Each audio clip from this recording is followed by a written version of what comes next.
டெல்லி சிறப்பு செய்தியாளர் சலீம் இணைப்பில் இருக்கிறார். அவரிடத்தில் பேசலாம். வணக்கம் சலீம். இப்போ அங்கே பிரதமர் மோடி அங்கிருந்து கிளம்பி விட்டதாக நமக்கு தகவல்கள் வந்திருக்கின்றன. அவர் கிளம்பி விட்டாரா? எப்போது அவர் இங்கே வருவதற்கான வாய்ப்புகள் இருக்கு சலீம்? பிரதமர் மோடி இப்போதைக்கு டெல்லியில தான் இருக்காரு. அதாவது இன்னும் சற்று நேரத்தில் கிளம்பலாம் அப்படிங்கிற மாதிரி தகவல் சொல்றாங்க. இங்க டெல்லியில ஒரு சில செய்தி சேனல்லாம் என்ன போடுறாங்க அப்படின்னா, பிரதமர் மோடி தமிழகம் விரைவார் அப்படிங்கிற மாதிரி போடுறாங்க. பட் இப்போதைக்கு டெல்லியில தான் இருக்காரு. நாம பிரதமர் அலுவலகத்தை தொடர்பு கொண்ட பொழுது அவங்க என்ன சொல்றாங்க அப்படின்னா, பிரதமர் மோடி தமிழ்நாடு செல்ல அதிகம் வாய்ப்பு இருக்கிறது அப்படின்னு வேணா நீங்க டிவில போடலாம். ஏன் அப்படின்னா, இன்னும் எங்களுக்கு டைம் கன்ஃபர்மேஷன் வரல. பிரதமர் கிளம்புறதுக்கு கொஞ்ச நேரத்துக்கு முன்னாடி எங்களுக்கு நேரம் கன்ஃபார்ம் ஆயிடும், இத்தனை மணிக்கு ஃபிளைட் இருக்கு அப்படின்னு சொல்லி கான்வாய் அலர்ட் எல்லாம் போடுவாங்க.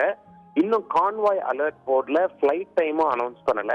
வழக்கமாக இது டெல்லியில குளிர்காலம் அப்படிங்கறதுனால டெல்லிக்கு வர விமானங்களும் சரி, டெல்லியிலிருந்து புறப்படும் விமானங்களும் சரி, ட்ரெயின்களும் சரி தாமதமாகின்றன.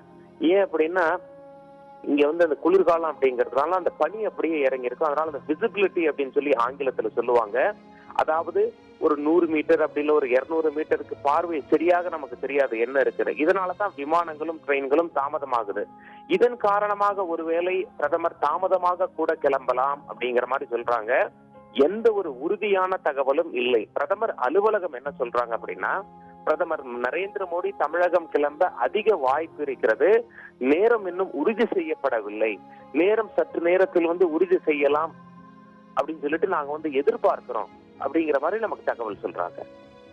சலீம், இப்போ முதலமைச்சராக இருந்து மறைந்த ஜெயலலிதா அவர்களின் உடலுக்கு அஞ்சலி செலுத்துவதற்காக மத்திய அமைச்சர் திரு வெங்கையா நாயுடு வந்திருக்காரு, இணை அமைச்சர் திரு பொன் ராதாகிருஷ்ணன் வந்திருக்காங்க, மற்றும் பாஜக மூத்த தலைவர்களில் ஒருவரான திரு இல கணேசன் வந்திருக்காங்க. இதே போன்று வேறு யாராவது அமைச்சர்கள் இங்கே வருவதற்கான வாய்ப்புகள் இருக்கிறதா? அதற்கான தகவல் ஏதாவது இருக்கிறதா சலீம்? வாய்ப்புகள் இருக்கு அப்படின்னு சொல்லி சொல்றாங்க. இப்ப பொதுவா அமைச்சர்கள் தங்களுடைய கருத்துக்களை பரிமாறிக்கொள்வது ட்விட்டர் அப்படிங்கிற ஒரு வலைத்தளத்துலதான்.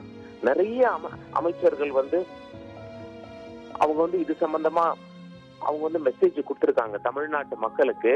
அமைச்சர்கள் டெல்லியில இருந்து அங்க சென்னை வருவாங்க அப்படின்னு சொல்லி எதிர்பார்க்கிறோம். ஆனால் என்ன பிரச்சனை அப்படின்னா, டெல்லியில இருந்து கிளம்புற விமானங்கள்லாம் தாமதமாக கிளம்புறது இவங்களுக்கு ஒரு பெரிய சிக்கலை ஏற்படுத்தியிருக்கிறது. இப்ப முதலமைச்சராக இருந்து மறைந்த ஜெயலலிதா அவர்களின் இழப்பு என்பது டெல்லி அரசியல் வட்டாரத்தில் என்ன மாதிரியான தாக்கத்தை ஏற்படுத்தி இருக்கிறது? கண்டிப்பா டெல்லியில, அதாவது நாம டெல்லியில அப்படின்னு சொல்லி பார்க்கும்பொழுது இங்க எல்லாருக்கும் அதிர்ச்சி. அரவிந்த் கெஜ்ரிவால் கூட அதிர்ச்சி தெரிவிச்சிருக்காரு. அவங்க அயன் லேடி அப்படிங்கிற மாதிரி சொல்லியிருக்காரு.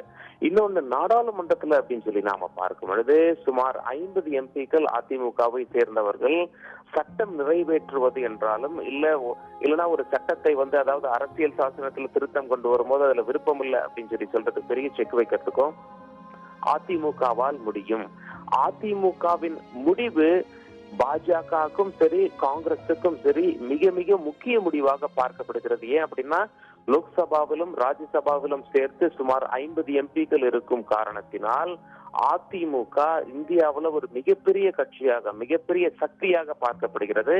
நிச்சயம் அதிமுக இனி எடுக்க போற முடிவுகளும் அந்த ஒரு தாக்கத்தை ஏற்படுத்தும் அப்படின்னு சொல்லி அரசியல் வட்டாரங்கள்ல பேசிக்கிறாங்க. அதாவது தமிழக முதலமைச்சரின் இழப்பு ஒரு மிகப்பெரிய இழப்பு அப்படிங்கிற மாதிரிதான் டெல்லி வட்டாரத்திலையும் சரி இந்திய அரசியலையும் பேசிக்கிறாங்க. சலீம், இப்போ தமிழக முதலமைச்சரின் இழப்பு என்பது டெல்லியில் இருக்கக்கூடிய அதிமுக தொண்டர்களிடம் என்ன மாதிரியான தாக்கத்தை ஏற்படுத்தி இருக்கிறது? அவர்களுக்கான இரங்கல் கூட்டம் ஏதாவது டெல்லியில பல பகுதிகளில் நடைபெற வாய்ப்புகள் இருக்கிறதா சலீம்? டெல்லி மக்கள் மிகுந்த அதிர்ச்சியிலையும் சோகத்திலையும் ஆழ்ந்திருக்காங்க. இப்போது நம்ம சற்று முன் தகவல் கேட்டோம். அவங்க என்ன சொல்றாங்க, கண்டிப்பா அதாவது எங்களால தமிழகம் போக முடியலையே, அம்மா முகத்தை ஒரு முறை பார்க்க முடியலையே அப்படின்னு சொல்லி நாங்க ஆழ்ந்த துயரத்தில் இருக்கிறோம். எங்களுக்கு தொலைக்காட்சியில் பார்க்க ஒரு வாய்ப்பு கிடைச்சிருக்கு அப்படின்னு சொல்லிட்டு நாங்க எல்லாரும் டிவியே பார்த்துட்டு இருக்கோம். அந்த அதிர்ச்சியிலிருந்து நாங்க இன்னும் மீண்ட பாடில்லை அப்படின்னு சொல்லிட்டு இங்க டெல்லி வாசி தமிழர்கள் தகவல் சொல்லியிருக்காங்க. அதாவது கட்சியையும் தாண்டி அதிமுக அப்படிங்கிற ஒரு அடையாளத்தையும் தாண்டி டெல்லியில உள்ள தமிழ் மக்கள் மிக மிக சோகமாகவும் வருத்தத்தோடும் அதிர்ச்சியோடும் இருப்பதாக நமக்கு தகவல் சொல்றாங்க. சலீம், மறைந்த முதலமைச்சர் ஜெயலலிதா அவர்கள் அப்பல்லோ மருத்துவமனையில சிகிச்சை பெற்றுக் கொண்டிருக்கும் பொழுது காங்கிரஸ் கட்சியின் துணைத் தலைவர் ராகுல் காந்தி அப்பல்லோ மருத்துவமனைக்கு நேரடியாக விசாரிச்சுட்டு போனாரு. இப்போ இவருடைய உடலுக்கு அஞ்சலி செலுத்துவதற்காக ராகுல் காந்தி வருவதற்கான வாய்ப்புகள் எப்படி இருக்கு சலீம்? வாய்ப்புகள் இருக்கிறது. ஆனா டெல்லியிலிருந்து தமிழகம் வருபவர்களுக்கு ஒரு சிக்கலும் இருக்கிறது. என்ன அப்படின்னா, விமானங்கள் இங்கே டெல்லி வந்திறங்கும் விமானங்களும் சரி, டெல்லியிலிருந்து புறப்படும் விமானங்களும் சரி, அதாவது கொஞ்சம் நேரமாகுது. பிளைட்ஸ் வந்து டிலே ஆகுது அப்படின்னு சொல்றாங்க. காலதாமதம் ஆகிறது. இது வந்து 1 மணி நேரம் ஆகிறது, சில நேரங்கள்ல 3 மணி நேரம் கூட ஆகிறது. ஏன் அப்படின்னா, இங்க டெல்லியில ஒரு 100 மீட்டர் அப்படி இல்ல ஒரு 200 மீட்டர் அளவுக்கு கூட சரியாக பார்க்க முடியவில்லை. இது வந்து விமானிக்கு சிக்கல் அப்படிங்கிறதுனால கடந்த 1 வாரமா இந்த காலதாமதம் இருக்கிறது. இன்றும் அது இருக்கிறது. இந்த சிக்கல் காரணமாகத்தான் ஒரு சில அரசியல் கட்சி பிரமுகர் வந்து தயங்குறாங்க அப்படிங்கிற மாதிரி தகவல் சொல்லியிருக்காங்க. இருப்பினும் ராகுல் காந்தி வர வாய்ப்பு உள்ளதாகவே காங்கிரஸ் கட்சி சார்பாக நமக்கு தகவல் சொல்லியிருக்காங்க. சலீம், இப்போ பிரதமர் வந்து சென்னை கிளம்புவார் அப்படிங்கிற ஒரு தகவல் எவ்வளவு மணி நேரத்துக்கு முன்னாடி நமக்கு தெரிய வரும் சலீம்? பிரதமர் வந்து எந்நேரமும் தகவல் தெரியலாம் அப்படின்னு சொல்றாங்க. பிரதமர் அலுவலகம் என்ன சொல்றாங்க அப்படின்னா, பிரதமர் எங்களுக்கு நேரம் கொடுத்தவுடன், பிரதமர் எப்படியும் தனி விமானத்துல தான் வரப்போறாரு, அதனால எந்த சிக்கலும் இருக்காது. அதனால பிரதமர் விமானம் அப்படிங்கறதுனால நிச்சயமாக முதல் முன்னுரிமை பிரதமர் விமானத்துக்கு தான் தரப்படும். அதனால பெரிய கால தாமதம் அப்படிங்கிற பாயிண்ட நாங்க சொல்றதை விட, பிரதமர் கிட்ட இருந்து எங்களுக்கு நேரம் வந்துருச்சு அப்படின்னா நாங்க நேரத்தை வந்து ஊடகங்களுக்கு நாங்க சொல்லிடுவோம், அதன் பிறகு நீங்க மக்களுக்கு சொல்லலாம் அப்படிங்கிற மாதிரி நமக்கு பிரதமர் அலுவலகத்துல தகவல் சொல்லியிருக்காங்க. சலீம், உங்களுடைய தகவல்களுக்கு நன்றி. சலீம், சொல்லுங்க, உள்துறை அமைச்சர் ராஜ்நாத் சிங் மற்றும் திரு ராகுல் காந்தி சென்னை வருவதற்கான வாய்ப்புகள் எப்படி இருக்கிறது? அவங்க எப்போ கிளம்புவாங்க அப்படிங்கிற தகவல் நமக்கு எப்போ தெரிய வரும் சலீம்? இப்போ இந்த தகவல் வந்து உறுதியாயிடுச்சு. முதல்ல நமக்கு வந்து பிரதமர் அலுவலகத்திலிருந்து ஒரு தகவல் இருக்கு. பிரதமர் நரேந்திர மோடி காலை 9 மணிக்கு டெல்லியிலிருந்து தனி விமானம் மூலம் இங்க டெல்லியிலிருந்து புறப்பட்டு சென்னைக்கு சுமார் 11:30 போல சென்னை வந்தடைவார் அப்படின்னு சொல்லி உறுதிப்படுத்தக்கூடிய அதிகாரப்பூர்வ தகவல் இப்ப நமக்கு சொல்லிட்டாங்க. கான்வாய் அலர்ட் எல்லாம் போட்டிருக்காங்க. பிரதமர் நரேந்திர மோடி அவர்கள் அதாவது இன்னும் சற்று நேரத்துல டெல்லியில பாலம் அப்படின்னு சொல்லி ஒரு விமான நிலையம் இருக்கு. பொதுமக்கள் வர்ற விமான நிலையம் தனி.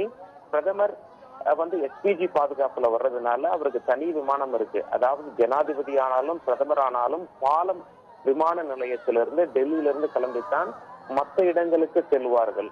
தனி விமானம் அப்படிங்கறதுனால இப்ப பாலம் விமான நிலையத்துல சுமார் 9 மணிக்கு புறப்பட்டால் சுமார் 11:30 மணி போல சென்னை வந்தடையலாம் அப்படின்னு சொல்லி தகவல் சொல்லிட்டாங்க. உறுதிப்படுத்தக்கூடிய தகவல் இப்பொழுது பிரதமர் நரேந்திர மோடி காலை 9 மணிக்கு டெல்லியிலிருந்து சென்னை கிளம்புறார் அப்படிங்கிற மாதிரி தகவல் சொல்லிட்டாங்க.